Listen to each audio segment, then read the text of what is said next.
Democracy depends on a free press. Please support our independent journalism at democracynow.org/give.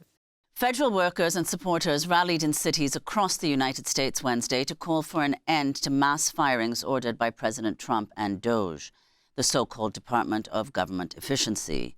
Their demand, SOS, Save Our Services. In just one example of the impact of the cuts, the U.S. Department of Agriculture said Tuesday it was seeking to rehire several agency employees who'd been assigned to the federal government's response to the H5N1 avian flu outbreak before their jobs were terminated as part of the Trump administration's mass firings. In a statement, the USDA said the workers were fired in error since their jobs are considered, quote, public safety positions. Here in New York, public workers held several rallies Wednesday. In a minute, we'll speak with one of the organizers. But first, this is Democratic Congressmember Alexandria Ocasio-Cortez addressing workers and their supporters who gathered in the bitter cold at an SOS rally in Foley Square Wednesday night. Elon Musk is not going after efficiency. He's not going after making these things better for people. He's trying to steal Medicaid so that he can enrich himself. He is trying to steal and gut NASA to line his pockets with SpaceX.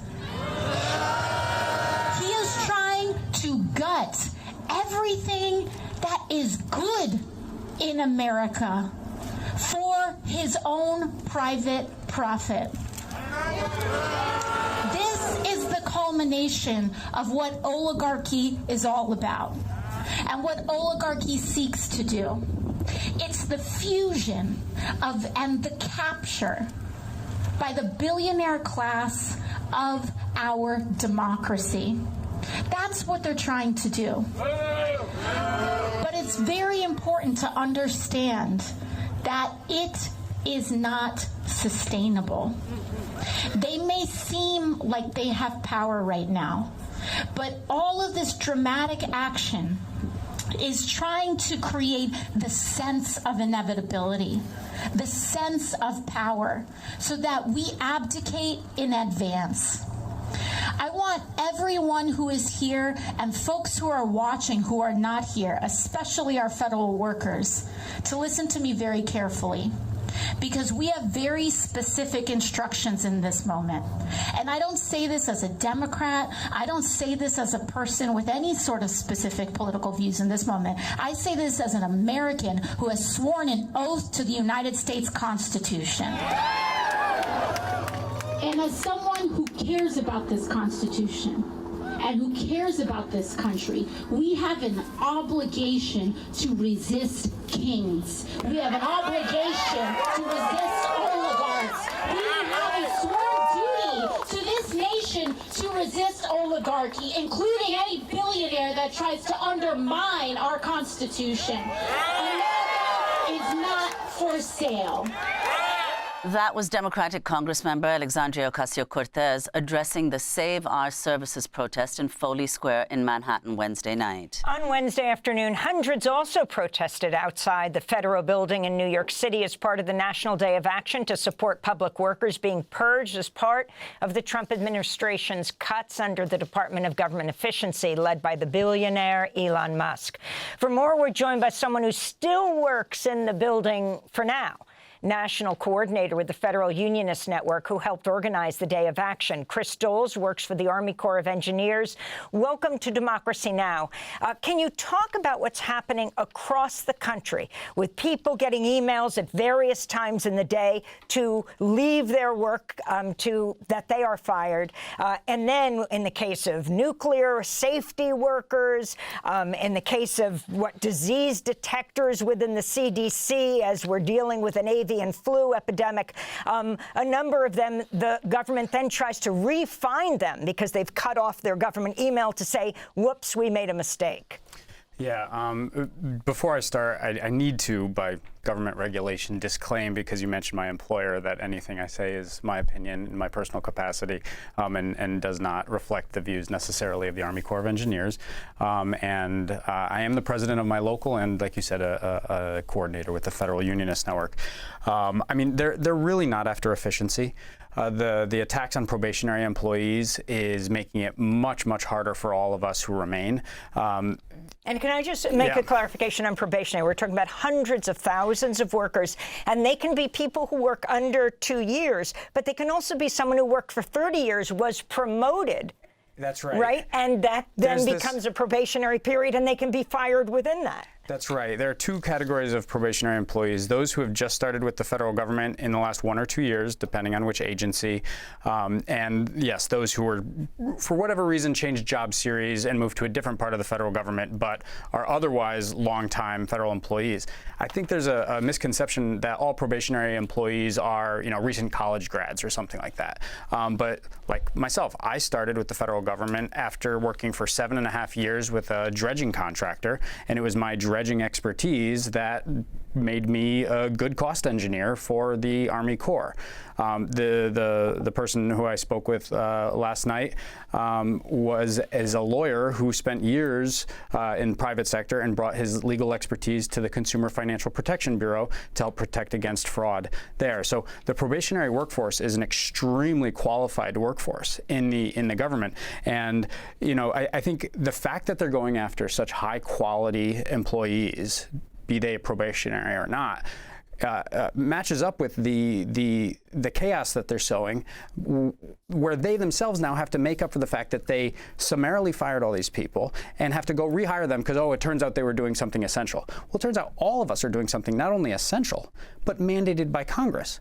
None of us do anything that's not mandated by Congress, which of course gets at the deeper, constitutional crisis element of what we're talking about here.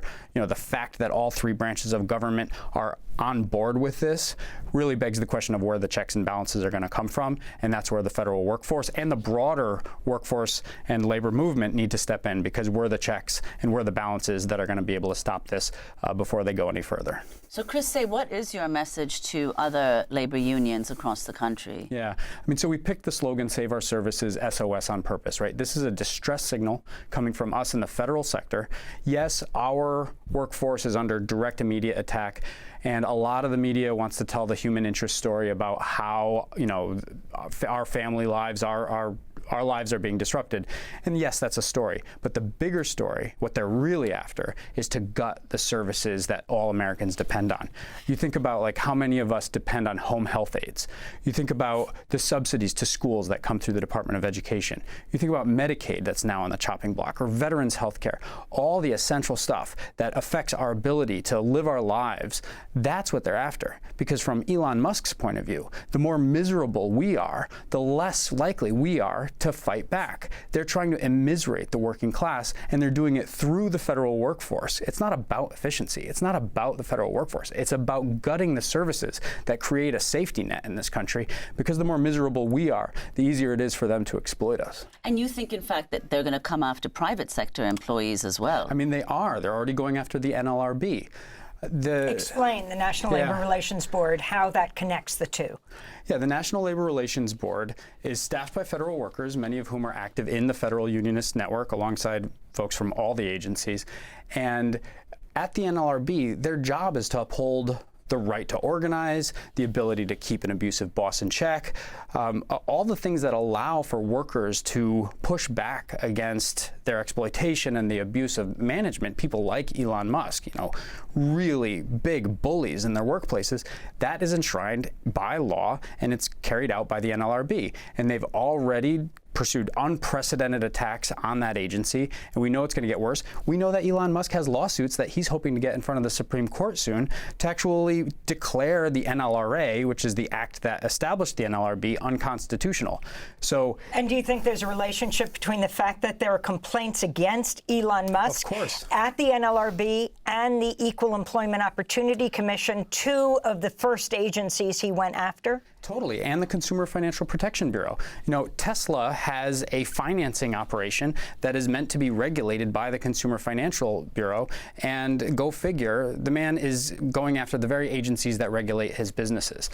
So we're putting out the distress signal to the broader labor movement that we all have to enter the streets, that we all have to create, they're creating the crisis. We're not the ones creating the crisis, but they think they can manage the crisis. Our job is to prove to them that it's unmanageable. And to make it unmanageable. You know, this is grand theft government. They are pursuing the biggest theft in world history, probably, given the scale that we're talking about. And it's going to be up to not just federal workers, but to the broader public, because it's the whole public sphere that's at stake. So if I can plug our, you know, the place to get involved, whether or not you're a federal worker or you just want to support the federal workforce because you see the attacks, it's go.savepublicservices.com, and there you can sign up, and we'll make sure to plug you into all the actions that are coming ahead, because this will be weeks or months, but we can stop them if we mobilize. Chris Dols is a union organizer and Army Corps of Engineer employee, national coordinator with the Federal Unionists Network. Democracy Now! Is funded by viewers like you. Please give today at democracynow.org/give.